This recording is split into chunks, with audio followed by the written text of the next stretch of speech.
BC బిడ్డ, OC బిడ్డ, SC బిడ్డ కాదడ.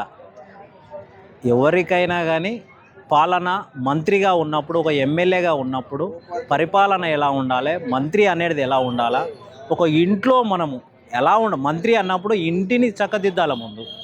అలాంటి మాటలు నువ్వు రాబోయే కాలానికి ఎలక్షన్లో నిలబడు వద్దనట్లేదు వాళ్ళ కూతుర్ని, ఎవరు వద్దనట్లేదు, ఇండిపెండెంట్గా చేసుకోవచ్చు. అలా సీఎంను తిట్టడం ఎంతవరకు కరెక్ట్? బీసీ బిడ్డ, ఓసీ బిడ్డ కాదడ. ఎవరైనా కానీ కార్యకర్తనే కాంగ్రెస్లో.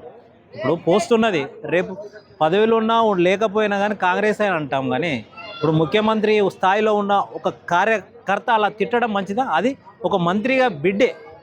సామాన్య కార్యకర్త తిడితేనే మొన్న పవన్ కళ్యాణ్ మీద తీస్తేనే జైలు వేసినాం, అవునా కదా?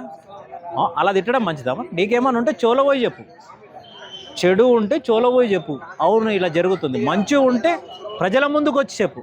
ప్రజల నాయకులు మీరు. నువ్వు పరకాలు నిలబడాలంటే రాబోయే ఎలక్షన్లో నువ్వు నిలబడడానికి వద్దనట్లేదు కదా ఎవరు. ఏమన్నా రేవంత్ రెడ్డి గారు అక్కడ సీట్ ప్రకటించడమే ఆమె ఇట్లా మాట్లాడడానికి కారణం.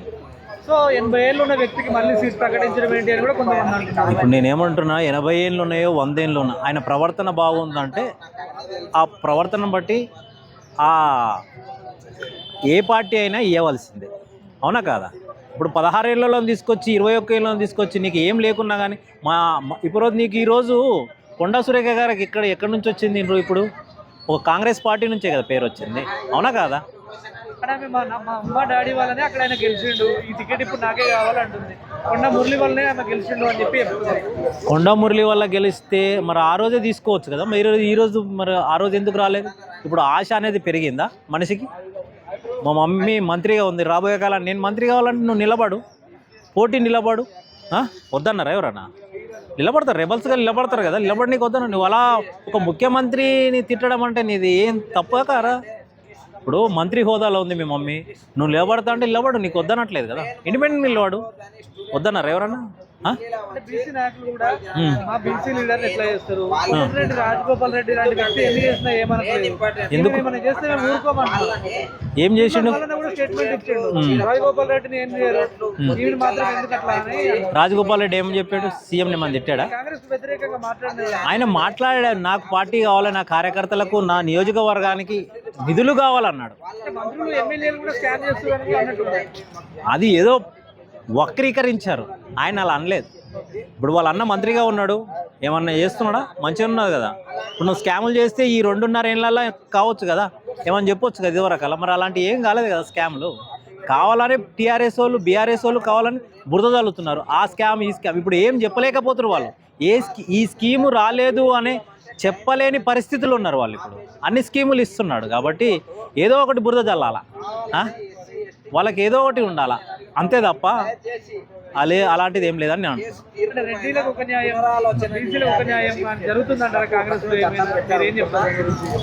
కాంగ్రెస్ అంటేనే ప్రజల పార్టీ.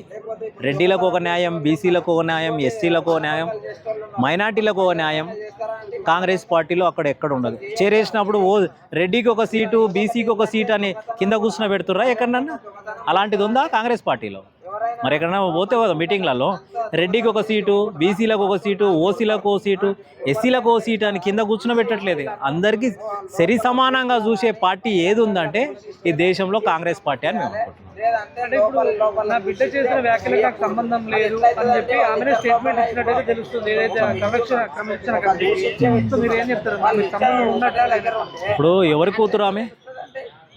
పెళ్లి చేసి పంపేసిన నేను అంటే ఎవరు కూతురు? ఆమె కూతురే కదా. ఇప్పుడు వెనకాల వెళ్తే ఆమె కూతురు అంటారా, లేకపోతే వేరే ఇప్పుడు కొండా సురేఖ కూతురు అని చెప్తారు కానీ అల్లుని పేరు అయితే రాలేదు కదా. మరి అక్కడ ఇన్ని రోజులైతే మరి అల్లుని పేరు పేపర్ మెన్షన్ చేయలేదు కదా.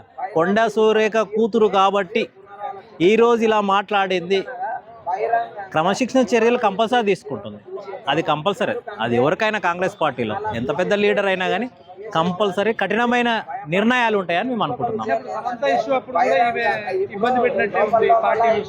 ఎప్పుడు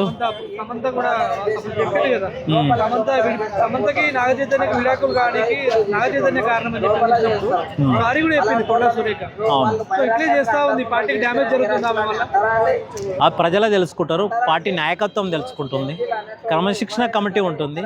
ఏం చేయాలని క్రమశిక్షణ కమిటీ ఆలోచిస్తుంది, ఏం చేయాలో ఇప్పుడు కాంగ్రెస్ కమిటీ హైకమాండ్ ఉంటుంది కదా, దాని నిర్ణయాన్ని తీసుకుంటారని మేము అనుకుంటున్నాం అంతే సో తప్ప. నిన్న ఏదైతే మన అమెరికా టూర్ ఏదో రద్దు చేశారు మన రేవంత్ రెడ్డి గారిది, మోడీ గారి డైరెక్ట్ రద్దు చేశారని చెప్పి నిన్న ప్రెస్ మీట్ పెట్టారు రేవంత్ రెడ్డి గారు. సో వేరే కంట్రీ పోకుండా చేయడం ఎంతవరకు కరెక్ట్ అంటారు? ఇప్పుడు మోడీ, ఇప్పుడు మన దేశ ప్రధాని ఎవరు అంటాం? ఆ? ప్రధానే కదా, మోడీ గారే కదా. ఇప్పుడు వేరే దేశాలకు పోవాలంటే, ఇప్పుడు మా ముఖ్యమంత్రులు పోవాలంటే, మంత్రులు పోవాలన్నా కానీ ఎవరి ఆధీనంలో ఉంటుంది? కేంద్ర మోడీ గారి చేతిలో, ఆ మంత్రి శాఖ చేతిలో ఉంటుంది. మరి గుజరాత్కు సంబంధించిన ముఖ్యమంత్రిని పంపించాడు, మరి ఈ తెలంగాణ ముఖ్యమంత్రిని పంపించడానికి ఏమవుతుంది? మరి అంటే ఆనే తెలుస్తుందా వ్యత్యాసము? బీజేపీ పార్టీలో ఉన్న ముఖ్యమంత్రులకే అమెరికాకు పంపిస్తారా? ఈ రాష్ట్ర మంత్రులకు, ఈ తెలంగాణ రాష్ట్ర ముఖ్యమంత్రికి పంపించడా అనేది తెలిసిపోయింది కదా ఈరోజు ప్రజలకు. అంటే తెలంగాణ మీద ఎంత ప్రేమ ఉందో అది స్టేజీల మీద మాట్లాడిపోయినంత మాత్రాన కాదు, ఇప్పుడున్న ప్రేమను చూపించవచ్చు కదా. మరి గుజరాత్ ముఖ్యమంత్రిని నెక్స్ట్ పంపించవచ్చు కదా. మరి ఈ ముఖ్యమంత్రిని ఎందుకు ఆపాడు మరి ఈరోజు? ప్రజలకు తెలిసిపోతుంది కదా. కల్లా కపటాలు, లోన ఒకటి బయట ఒకటి. స్టేజ్ మీద మొన్నొచ్చి ఏ తెలంగాణ మెరలి అచ్చాయా అన్నాడు. మరి ఈరోజు అమనకు బచ్చాయా అని బగాదియా. మరి ఇట్లా ఇప్పుడు ఏమనుకున్నాలా మరి ఈరోజు మనం? మోడీ గారిని మంచి అనుకున్నాలా? మాట లోన మాట ఒకటి బయట మాట ఒకటి.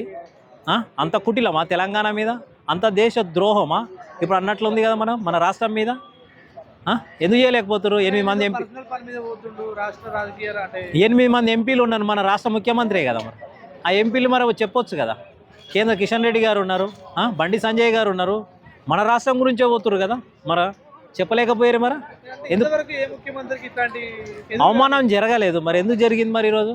అంటే బీజేపీ పార్టీ ప్రాంత ముఖ్యమంత్రులకే పంపిస్తారా? ఈ రాష్ట్ర ముఖ్యమంత్రులకు పంపించారా? కాంగ్రెస్ పార్టీ వేరే పార్టీ ఉన్న వాళ్ళకు పంపించారా? ఇప్పుడు తెలిసిపోతుంది కదా. అంటే బీజేపీ ఒక మతతత్వ పార్టీ, ప్రజల పార్టీ, ఒక బీజేపీకి సంబంధించిన ఎంపీలనే పంపిస్తుందా అన్నట్లు ఇప్పుడు తెలిసిపోయింది. కాబోయే కాలం ప్రజలే నిజమైన నిజస్వరూపం చెప్తారని మేము అనుకుంటున్నాం.